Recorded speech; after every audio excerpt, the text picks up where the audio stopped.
Welcome back, MTG Joe here. Today we're doing another installment of the weekly meta breakdown where we look at the top performing decks on the MTG Arena ladder. We're checking in for standard best of one format, seeing how things are going and kind of highlight what are the best decks, what's winning, what's not, and kind of going from there.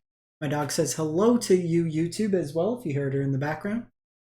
So we are going to start, as always, looking at the data from Untapped GG. It's a companion tool that runs alongside Arena's client. You can track your win rates, aggregates it with other users, gives a whole bunch of cool stats that we're going to look at today. If you want to get started with Untapped, link is in the video description. But I will paste all these deck lists as well into the video description. So you can take a kind of copy paste, get your net decks, win those games, go like crazy. And we'll kind of go from there. So we're going to start off, as always, looking at the standard meta distribution. So we're going to look at popularity of decks, then we're going to look at winningness of decks. So the thing is, a deck might not necessarily win as much as it's popular. So decks could be very popular both from like budget constraints as well as just like this deck's fun to play. But then we're going to see if that kind of correlates. So looking at the decks itself, crazy high number here. It is a mono red format. 21% of your games, over 1 in 5 games. Basic Mountain on turn 1. Your opponent's going to go Kumano and kind of get you that way. We have Golgari mid-range, as well as mono white humans that are coming in about 7. Selesnya Enchantments at 5. We have an Azorius Control deck. Mono red burn largely has fallen out of favor. That's the experimental or mechanized warfare version. We have the Dimir Faeries and the Nythopters, which is the PL list. We're looking at decks popularity trends. We see mono red just from the release of Eldraine be about 13%, and it's skyrocket. The burn version kind of depreciating, and then everything else has been pretty static. Nythopters been picking up in popularity, but it's a very clunky deck the way that was constructed. And then if we look at like historical win rate, the Nya deck has just fallen down. So we're going to jump in and we're going to look for the week platinum to mythic rank, 260,000 games of Magic played. And we're going to jump in. Highest win rate deck is mono red aggro. So kind of a indictment of the format when your most popular deck is also your highest win rate. And we got some new cards in the set that have kind of supplemented the deck. So we have Godric, Cloaked Reveler, 3 mana, 3/3. When it enters the battlefield, it has haste, but it also gives you the ability with celebration. So if 2 permanents enter the battlefield, then it becomes a 4/4 flyer with fire breathing. Those can push out huge amounts of damage. You have ways to kind of make 2 permanents come into play with like Squee, with Charming Scoundrel, when Kumano flips. So if you have Kumano on 1, it naturally kind of turns on celebration on 3. So, Kumano into a 2-drop into Godric, really strong.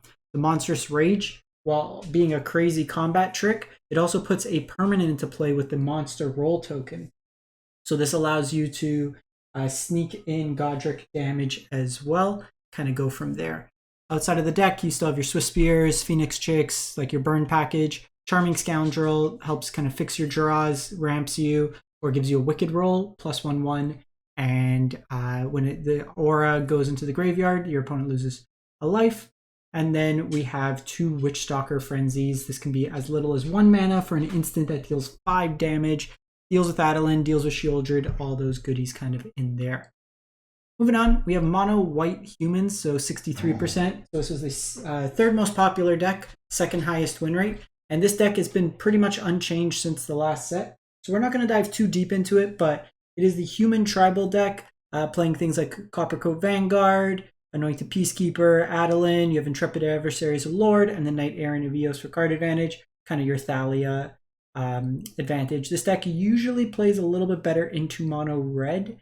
While you have burn, having access to just bigger creatures, things like Adeline can be kind of troublesome, similar with the Knight Errant Eos. So it's really kind of who curves out better in those matchups. Some of the decks I've seen as well are on Ossification, but this one's pretty much no removal other than the Brutal Cathars and going aggro.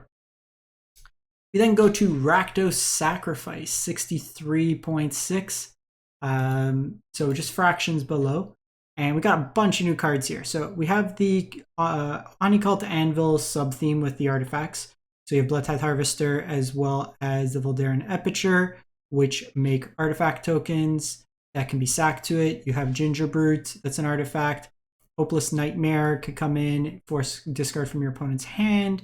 The Charming Scoundrel can make artifacts. You have Sir Ginger, which gets bigger every time an artifact is put into the graveyard, and then just becomes a big chunky attacker. You have Agatha Soul Cauldron, which can eat away at the graveyards, put counters on your creatures, and then your creatures have all the activated abilities of all the creatures exiled this way. So kind of the combo is you make a big creature like Sir Ginger potentially, or any other creature. You give it the ability of Voldaren Thrillseeker, and you can sacrifice it. You also have Braids, which can be used to sacrifice artifacts or enchantments or creatures to kind of drain and give you card draw. Gumdrop Poisoner can give you an artifact, and then depending on the life you can gain. So Oniculk gains a life, for example. Omnixus Plus can gain you a life. So lots of ways for the backside to also happen to be removal as well. Some obs in there mixed in. So kind of a cool mid-rangey sack value deck here with 63%. So Selesnya Enchantments, there's two versions we're going to cover.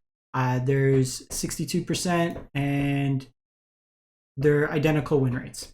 Okay, so choose your flavor. So this version here basically is 2 Hallowed Hauntings. You got a Ganjos in here, no Calyx, but you have Royal Treatment as a protection spell. This one will also give you Hexproof till end of turn, and then a roll token. So this will trigger any sort of, notably it's not cast, so you won't get that. So Calyx triggers this, but this is just a protection spell that incidentally creates an aura. You also have Teachings Occurring that gives you some bodies there. So kind of a mid-rangier version, I would say, of the deck. You then have this version here at 62.4% as well. So a Calyx cares about enchantments entering the battlefield, not cast. So if you look at the wording difference in these cards, Generous Visitor has the cast, so this doesn't trigger, but Royal Treatment will trigger off Calyx, so it's kind of surprise value. In this version here, you have fewer copies of Mashiko, and you have a little bit more removal, and then you have ways with Calyx to copy, as well as Yenna Red Tooth Regent. This card's actually really fun in Historic Brawl. I built a deck with it. You can copy Doubling Season and then make more copies of the copies, which is kind of silly.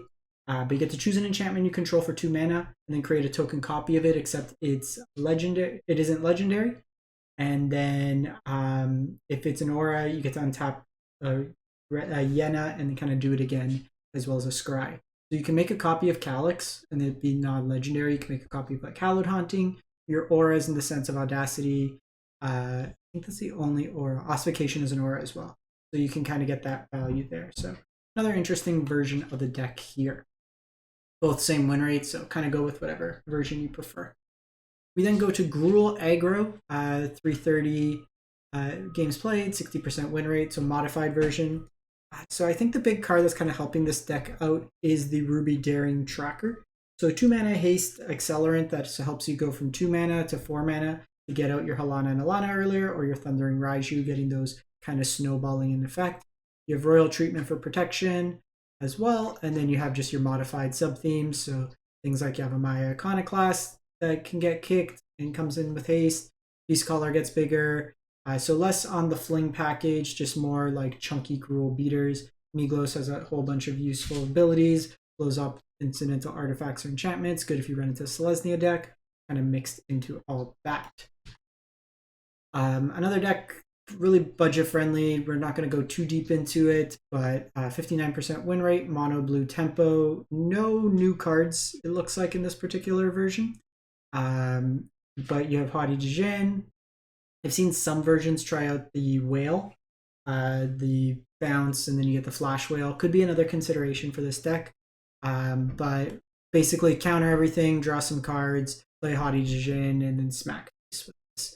This deck's been largely unchanged since like last set, so it's an option if you're getting started. It's only 6 rares, 2 March of Swirling West for Haughty Djinn, and kind of plays into that.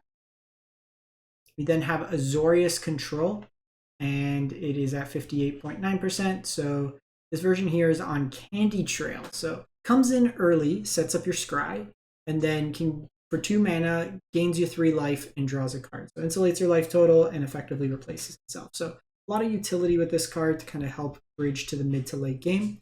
You have Elsa Smite, which deals 3 damage to target attacking or blocking creature. Also exile, so really good against things like squee or underdog, stuff of that nature. Instant speed also helps, so lots of cheap removal kind of mixed into here with some counter spells. Your win with Wandering Emperor, the Sunfalls, or the Horned Lock Whale.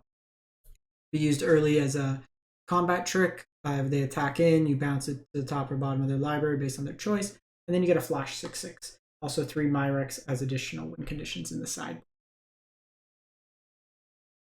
Moving on, we go to Dimir Faeries. I'm actually surprised this one has as high of a win rate as it does, 58%.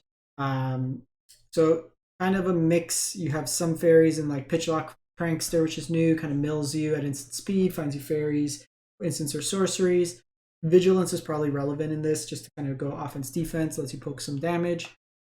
Fairy Vandal in here, when you draw your second card, you get some advantage. Key Obriara drains you when other fairies come in. Mastermind, as we know. Really interested in this card. I was very lackluster with this card when I was playing it. Basically, when a fairy attacks, you loot, draw a discard, and you get to put a 1/1 counter on a fairy. 3 mana, if you're not really in the offensive mode. I like Kaido better, kind of in that. It also doesn't play you further into removal spells. But plays okay with Sheoldred as well to gain you some extra life. Talion, naming like 1 or 2 mana for like the aggressive decks, maybe 3 mana for like mono white, gets you that value there. And then just a bunch of cheap removal kind of mixed in with some counter spells. Moving on, we go to 4-color control. So this is the non-Alara version of the deck. So there is the Invasion of Alara, which if you cast it, you always mill into Bramble Familiar, which then lets you cast the Fetch Quest to kind of mill into Italia, Traxa, Virtue Persistence, Flesh Gorger, things of that nature. This version here is a little bit heavier on black mana. You'll notice like Takanuma in the mana base, more swamps in the mana base in this particular version. So it has access to drag to the bottom as a sweeper. It's playing the full set of Virtue of Persistence. Good early removal, then late game win condition, some copies of Chromos Seed Shark, Archangel doing its thing, and then Atraxa as your top end. Fewer copies of Herd Migration, so kind of substituting the early ability to find lands in the go wide for the more removal in the main. And finally, Golgari midrange. This deck probably better in best of 3s. Usually the case with these kind of, we see it like in Pioneer and Explorer as well, where Rakdos midrange is always better in best of 3 because you kind of tailor your deck. Right now you're kind of hedging where you have a lot of removal if you're playing against control, for example. But this deck is leveraging Mosswood Dread Knight to draw you cards, be a really sticky recursive threat, decent beater. You have Lord Skitter as Graveyard Hate, make you a bunch of tokens. You have Blossoming Tortoise, fills your graveyard, gets you lands, gives your lands extra abilities, or extra power, and reduces their activated abilities. So 3 mana to activate Cottage, 1 mana for Foundry. You can also play like Myrex in there, your Virtues on the top end, and then just kind of all the bangers, Sheoldred, Glissa, Trespasser, Lily, Teachings, kind of mixed into there with a bunch of removal and some hate. That's it for the week. Let me know what you've been playing, what you've been liking. I've just been a drafty. I'm almost a diamond in draft. Really enjoying the set. Going to be playing in an RCQ in 2 weeks. It's limited, so getting my reps in. Haven't even hit Mythic and Constructed, but enjoying the draft format a lot. But let me know what you've been playing. We'll catch you next time. Thanks for watching.